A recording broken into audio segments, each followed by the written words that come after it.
जय हिंद दोस्तों। उत्तर प्रदेश में कल कोर्ट के ऑर्डर पर जब संभल की जामा मस्जिद में सर्वे होने लगा तो वहां पर भीड़ जो है वो भड़क गई, दंगे हुए, वायलेंस हुआ और 5 से ज्यादा जो लोग हैं वो मारे गए। लगभग 20 से ज्यादा पुलिसकर्मी जो है उसमें घायल हो गए। इशू क्या है, कंसर्न क्या है, बार बार ऐसा क्यों होता है कि हिंदू मुस्लिम का जो डिस्प्यूट है वो इतना अधिक हो गया है? बार बार ऐसा क्यों होता है कि कुछ मुस्लिम लीडर्स के उकसाने के बाद में जहां के लोग, जो कम्युनिटी के लोग हैं, वो प्रशासन के खिलाफ खड़े हो जाते हैं। यूपी के संभल में भी यही हुआ।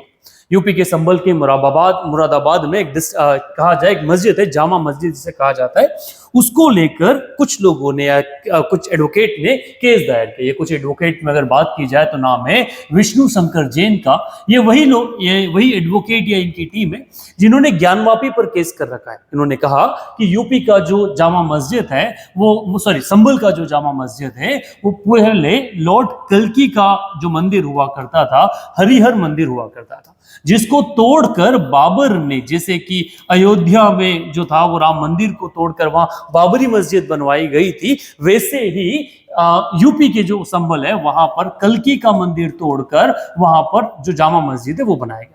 पिटीशन ने इस चीज के लिए अपने जो सारे प्रूफ्स हैं वो प्रूफ बताए, जिसमें उन्होंने कहा कि ये सब इन्वेजन जो है वो 1526-27 में जब बाबर आया उसके बाद में ये काम किया गया, और इसका जो विश्लेषण है वो बाबरनामा में भी मिलता है। ये एन अकबरी में भी इसका डिस्क्रिप्शन जो है वो मिलता है। जब कोर्ट में एक केस गया तो पिटीशन के आधार पर कोर्ट ने 19 नवंबर 2024 को एक सर्वे जो है वो ऑर्डर कर दिया। उसी सर्वे को कन्वे करने का काम यूपी का जो प्रशासन है वो प्रशासन कर रहा था। कल 24 तारीख को जब प्रशासन यूपी के संभल में जो मस्जिद है, जो ढांचा है, उस ढांचे का सर्वे कर रहा था तो वहां भीड़ भड़क गई वहां के कुछ लीडर्स में। उन लीडर्स का मानना है कि जो मुस्लिम कम्युनिटी में जो वर्शिप एक्ट आया था, the places of worship act, जो 1991 में पास हुआ, उस आधार पर अब किसी भी एक या जो पुरानी बिल्डिंग है उसको नहीं छेड़ना चाहिए।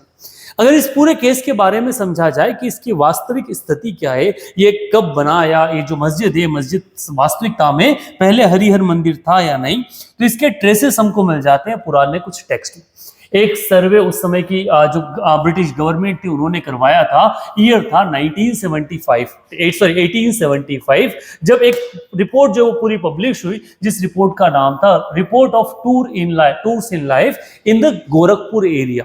अब गोरखपुर में जब इसमें जिसको स्टडी किया गया तो उन्होंने कहा कि इस पूरी मस्जिद में से कई एविडेंस हैं, कई पिलर्स हैं जिनको प्लास्टर से ढकने की कोशिश की गई, और जो ये बताते हैं कि वहां पहले मंदिर हुआ करता था। मीन्स मंदिर के सारे साक्ष्य जो हैं वो अवेलेबल हैं इस मस्जिद के अंदर। और ये रिपोर्ट जो है 1875 में ASI, archaeological survey of India के द्वारा ली गई थी, जिस रिपोर्ट को नाम क्या दिया गया, रिपोर्ट ऑफ टूर्स इन दी गोरखपुर या इन द यूपी एरिया या गोरखपुर एरिया। तो इसका साफ कहना है कि वहां पर लिखा एक इंस्क्रिप्शन है, जो इंस्क्रिप्शन क्या कहता है कि हिजरी 922 में वहां पर क्या था, जो मंदिर था उसको तोड़कर मस्जिद का कंस्ट्रक्शन जो है वो करवाया गया।